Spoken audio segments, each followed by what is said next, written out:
Hi guys, today we will talk about how to fix or how to solve the problem of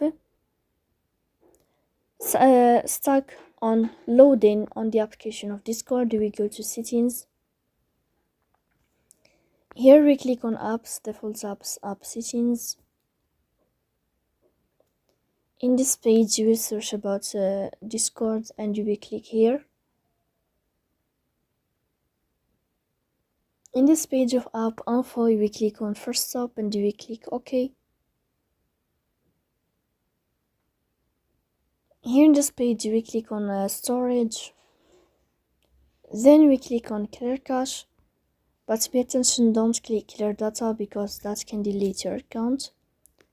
In the end you can turn off your phone and you can wait a moment to restart your phone again. So please don't forget to support us by like and subscribe. See you next time and thank you for your